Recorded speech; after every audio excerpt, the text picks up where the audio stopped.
Subscribe कीजिए आपके अपने YouTube channel education for CBSE को और बेल आइकन को दबाइए ऐसे ही वीडियोस देखने के लिए।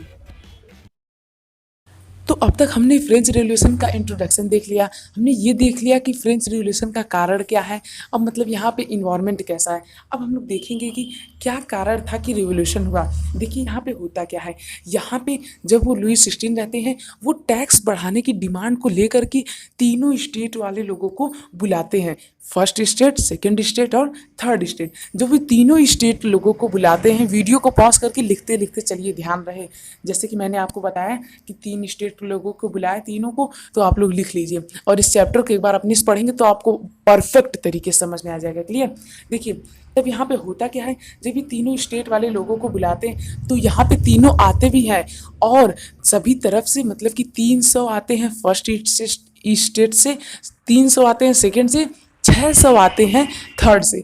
तो यहाँ पे थर्ड स्टेट वालों की क्या डिमांड रहती है कि यहाँ पर 1 पर्सन 1 वोट कीजिए, पर जो यहाँ पे राजा रहता है वहाँ के, यानी जो लुई 16 रहता है, वो इसे खारिज कर देता है। यानी कि वो कहता है 1 स्टेट 1 वोट होगा। ध्यान से सुनिए, मैंने क्या बोला, मैंने बोला 1 स्टेट 1 वोट। ये डिमांड कर रहा था राजा, जबकि वहाँ की प्रजा कह रही थी नहीं, 1 पीपल 1 वोट। और 600 नंबर में थे थर्ड स्टेट वाले और फर्स्ट और सेकेंड स्टेट वाले, दोनों मिला के 600 थे।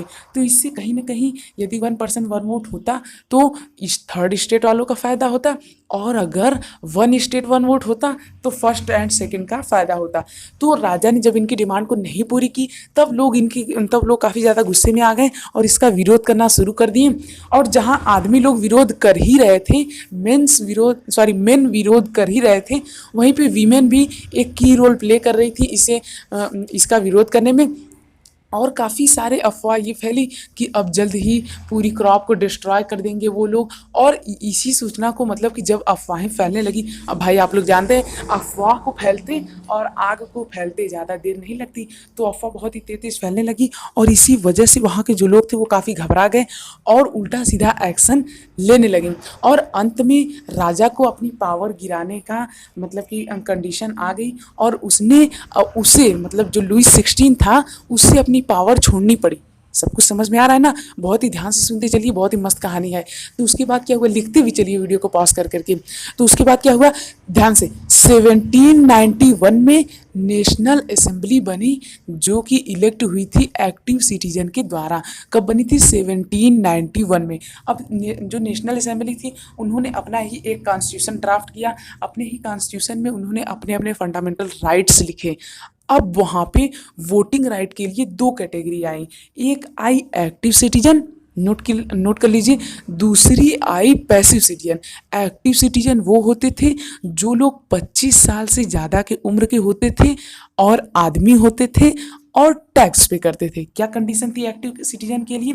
यानी कि यदि आपको वोट देना है तो आपको एक्टिव सिटीजन रहना जरूरी है। एक्टिव सिटीजन के लिए क्या, पहली बात आपकी उम्र होनी चाहिए 25 साल, दूसरी बात आप मेन होने चाहिए यानी कि आदमी होने चाहिए, तीसरी बात ये कि आपके पास कोई प्रॉपर्टी रहनी चाहिए जिसका आप टैक्स पे कर सकें। क्लियर। तो इतने लोग ही खाली वोट दे सकते थे। कौन? खाली एक्टिव सिटीजन्स जो थे वो वोट दे सकते थे, जबकि वीमेंस को कोई भी वोटिंग राइट नहीं था। तो यहाँ तक क्लियर है।